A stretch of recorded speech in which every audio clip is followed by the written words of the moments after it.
আসসালামু আলাইকুম, স্বাগত জাগো ফুটবলের এখনকার আয়োজনে। জানিয়ে দেব হাতে থাকা সর্বশেষ আপডেট। সিলেটে সমিত, ইংল্যান্ডের পথে হামজা। ট্রাম্পের বিশেষ নৈশভোজে সৌদি যুবরাজের সাথে রোনালদো। হামজা সত্যিকারের নেতা, জাদুকরি পাসটা অনেকদিন মনে থাকবে রাকিবের।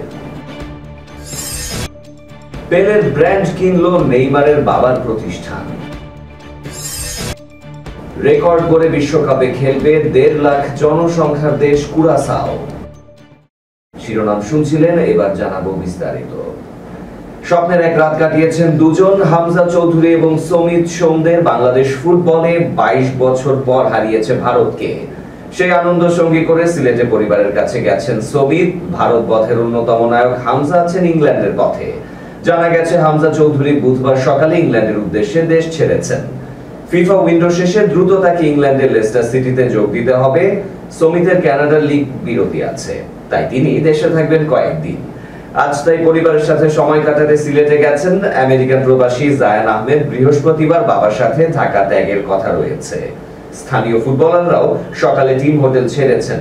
মঙ্গলবার ভারতকে হারিয়ে দীর্ঘ 2 দশকের হতাশা আর আক্ষেপ ঘুচায় বাংলাদেশ। ঢাকা জাতীয় স্টেডিয়ামে এএফসি এশিয়ান কাপ বাছাই সি গ্রুপে নিজেদের পঞ্চম ম্যাচে ভারতকে 1-0 গোলে হারায় বাংলাদেশ। বিজয়ী দলের হয়ে একমাত্র জয়সূচক গোলটি করেন ফরওয়ার্ড শেখ মোরসালি।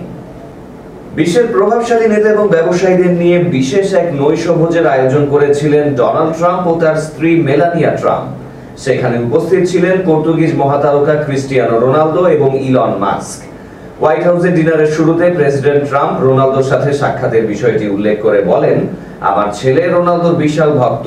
ব্যারন রোনালদোর সাথে দেখা করার সুযোগ পেয়েছে। আমার মনে হয় আপনাদের পরিচয় করিয়ে দেওয়ার কারণে আমার প্রতি তার সম্মান কিছুটা বেড়ে গেছে। ট্রাম্প রোনালদো এবং তার সঙ্গিনী জর্জিনা রদ্রিগেজকে সেখানে উপস্থিত থাকার জন্য ধন্যবাদ জানান। এই বিশেষ নৈশভোজে উপস্থিত ছিলেন ট্রাম্পের সাথে সম্পর্কে টানাপোড়েনে থাকা ইলন মাস্ক, ছিলেন অ্যাপলের প্রধান নির্বাহী কর্মকর্তা টিম কুক, ফিফার সভাপতি জিয়ান্নি ইনফান্তিনো ও মার্কিন গলফার ব্রাইসন ডি শ্যাম্পো সহ অনেকে। তবে রোনালদোর ওয়াশিংটন সফরের সঠিক কারণ পুরোপুরি জানা যায়নি। রোনালদো বর্তমানে সৌদি প্রো লিগের দল আল নাসেরে খেলছেন এবং সৌদি আরবের ফুটবলের মুখ হিসেবে পরিচিত। বাম প্রান্ত ধরে বল নিয়ে ছুটছেন রাকিব হোসেন, তাকে আটকাতে মরিয়া ভারতের 3 ফুটবলার, কিন্তু পারলেন না। বক্সের পাশ থেকে তার নিখুঁত পাস, ডান দিক থেকে দৌড়ে আসা শেখ মোরসালিন বলটা জালে ঠেলে দিয়েই রাকিবকে নিয়ে উদযাপনে মাতলেন। ততক্ষণে 22,000 দর্শকের চিৎকারে প্রকম্পিত পুরো জাতীয় স্টেডিয়াম। গতকাল এশিয়ান কাপ বাছাইয়ে ভারতকে হারানোর সেই গোলের মুহূর্তটা চাইলেও ভুলতে পারবেন না রাকিব, কারণ এটা তার ক্যারিয়ারের অন্যতম সেরা পাস। 2020 সালে শ্রীলঙ্কার বিপক্ষে বাংলাদেশের জার্সিতে অভিষেক হয় রাকিবের। এরপর থেকে বহু জয়ের সাক্ষী হয়েছেন। জাতীয় দলের হয়ে 49 ম্যাচে 6 গোল, পাশাপাশি 5 গোলের সহায়তা। কিন্তু গতকাল ভারতের বিপক্ষে যে গোল বানিয়ে দিয়েছেন সেটার গুরুত্ব তার কাছে অনেক। এই পাসটা আমার অনেকদিন মনে থাকবে। একটা গোল করার পর যতটা না ভালো লাগে, কাল ঠিক ততটা বেশি খুশি লেগেছে। এশিয়ান কাপ বাছাইয়ের আগে 4 ম্যাচ জিততেও হয়নি। ভারতকে প্রতিপক্ষ হিসেবে পেয়ে সবাই দারুণভাবে আত্মবিশ্বাসী হয়ে ওঠে। ম্যাচের আগের রাতে টিম হোটেলেও খেলোয়াড়দের সবার কথা হয়, একটাই পণ ছিল, জিততেই হবে। রাকিব জাগো ফুটবলকে সেই মুহূর্তগুলোর কথাই জানিয়েছেন। ম্যাচের আগে একটা কথা বলতে চান যে টিম হোটেলে কথা হয়েছে, সবার কমিটমেন্ট ছিল যত কষ্টই হোক পরিশ্রম করে লড়াই করে হলেও ম্যাচটা জিততে হবে। সবাই সেই কথা রেখেছে, শেষ মিনিট পর্যন্ত লড়েছে, এটাই তৃপ্তির জায়গা।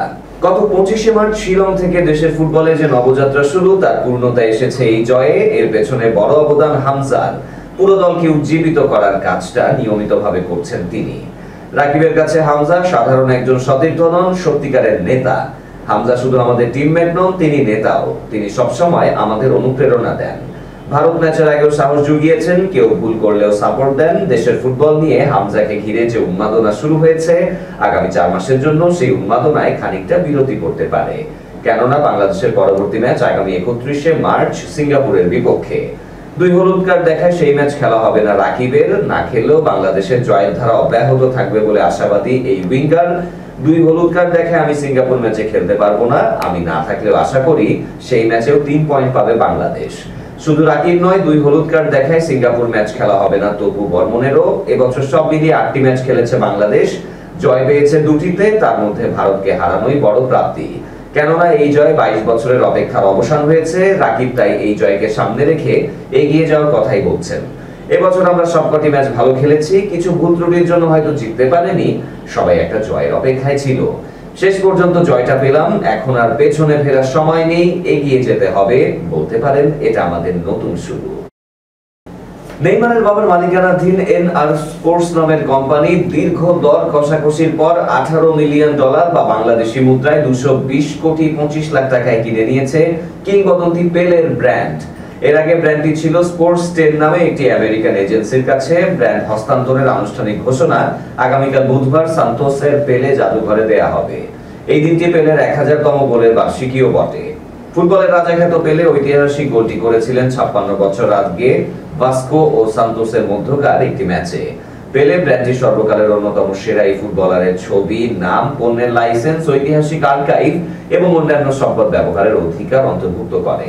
তবে নতুন অংশীদারিত্বের জন্য কোনো কৌশলগত পরিকল্পনা করা হয়েছে কিনা তা এখনো জানা যায়নি। নেইমারের বাবার এই ব্র্যান্ড কিনতে আগ্রহী হওয়ার অন্যতম একটি কারণ হলো পেলের ছবির সীমিত ব্যবহার। এনআর স্পোর্টসের ধারণা, পেলের ব্র্যান্ড 29 ডিসেম্বর 2022 সালে তার মৃত্যুর পর থেকে যথাযথভাবে ব্যবহৃত হয়নি। এদিকে নেইমারের বাবার কোম্পানি এরই মধ্যে ভিলা বেলমিরোতে পেলের ব্যবহৃত ভিআইপি বক্সটি পুনর্নির্মাণ করেছেন, যা এখনো তার পরিবারের জন্য ব্যবহৃত হয়। পাশাপাশি নেইমার সান্তোসে যোগ দেওয়ার পর থেকে এনআর স্পোর্টস নেইমারকে প্রিন্স বলেও সম্বোধন করতে শুরু করেছে, যা ক্লাবের সর্বকালের সেরা তারকা পেলের কিং খেতাবকে ইঙ্গিত করেই দেয়া হয়েছে। ধারণা করা হচ্ছে যে ব্র্যান্ডটি নেইমারের হাতে থাকলে পেলেকে সান্তোস থেকে আলাদা না করেই ক্লাবটি পেলের ব্র্যান্ডকে আরো সক্রিয়ভাবে ব্যবহার করতে পারবে। যদিও ক্লাবের পক্ষ থেকে এই বিষয়ে এখনো কোনো মন্তব্য করা হয়নি, তবে পেলের মৃত্যুর পর ব্র্যান্ডটিকে সক্রিয় রাখার জন্য একটি সুদৃঢ় ব্যবসায়িক পরিকল্পনাও প্রয়োজন। এই পরিকল্পনায় নেইমার নিজেও যুক্ত আছেন বলে জানা গেছে। পাশাপাশি পুরো প্রক্রিয়াটিতেও পেলের পারিবারিক সম্পৃক্ততা আছে। অনেকে অবশ্য পেলের ব্র্যান্ডের দাম নিয়ে বিস্ময় প্রকাশ করেছেন। খবরটি যারা প্রথমে সামনে আনে সেই ইউওএল এর কলামিস্ট মিল্টন নেভেস লিখেছেন, খেলাধুলার ইতিহাসে সর্বকালের সেরা ক্রীড়াবিদের ব্র্যান্ডের বাজার মূল্য এত কম কেন তা বোঝা সত্যিই কঠিন। কিন্তু বাস্তবতা এমনই, বিশেষ করে ব্রাজিলে, যেখানে পেলের মূল্য সবসময় তার প্রাপ্যের চেয়ে কম ধরা হয়েছে, আর অনেকে তাদের প্রকৃত অবদান বা পারফরম্যান্সের তুলনায় বেশি মূল্য পেয়েছেন। ডাচ ক্যারিবীয় দ্বীপরাষ্ট্র কুরাসাও ফুটবল ইতিহাসের নতুন দিগন্ত উন্মোচন করেছে। জনসংখ্যার ভিত্তিতে দেশটি এখন সবচেয়ে ছোট দেশ হিসেবে ফুটবল বিশ্বকাপে খেলার যোগ্যতা অর্জন করেছে। কনকাকাফ বাছাইয়ের শেষ ম্যাচে জ্যামাইকার সাথে গোলশূন্য ড্র নিশ্চিত করেই এই ইতিহাস গড়ে কুরাসাও। পুরো বাছাই পর্বে অপরাজিত ছিল দলটি। 12 পয়েন্ট নিয়ে গ্রুপ বি এর শীর্ষে থেকে তারা পানামা ও হাইতির সাথে কাতার বিশ্বকাপের টিকিট নিশ্চিত করেছে। জ্যামাইকার বিপক্ষে গুরুত্বপূর্ণ ম্যাচটিতে ছিলেন না দলের প্রধান কোচ ডিক অ্যাডভোকাট। ব্যক্তিগত কারণে 78 বছর বয়সী এই অভিজ্ঞ ডাচ কোচ ম্যাচে অনুপস্থিত থাকলেও দলটি লড়াই করে ড্র নিয়ে মাঠ ছাড়ে। মাত্র 171 বর্গমাইল আয়তনের এবং 1,57,000-এরও কম জনসংখ্যার দেশ কুরাসাওয়ের এই অর্জন ফুটবল বিশ্বে আসে বড় চমক হিসেবেই। এর আগে সবচেয়ে ছোট জনসংখ্যার দেশ হিসেবে বিশ্বকাপে খেলার রেকর্ড ছিল আইসল্যান্ডের। 2018 রাশিয়া বিশ্বকাপে হেইমির হালগ্রিমসেনের অধীনে তারা এই কীর্তি গড়েছিল। এবার সেই জায়গায় নতুন নাম কুরাসাও। এরই সাথে শেষ করব এখনকার জাগো ফুটবল। শেষ করার আগে শিরোনামগুলো আরো একবার। সিলেটে সমিত, ইংল্যান্ডের পথে হামজা। ট্রাম্পের বিশেষ নৈশভোজে সৌদি যুবরাজের সাথে রোনালদো। হামজা সত্যিকারের নেতা, জাদুকরি পাসটা অনেকদিন মনে থাকবে রাকিবের। পেলের ব্র্যান্ড কিনলো নেইমারের বাবার প্রতিষ্ঠান। রেকর্ড করে বিশ্বকাপে খেলবে 1.5 লাখ জনসংখ্যার দেশ কুরাসাও। এই ছিল আজকে জাগো ফুটবলে। ধন্যবাদ আমাদের সাথে থাকার জন্য। আল্লাহ হাফেজ।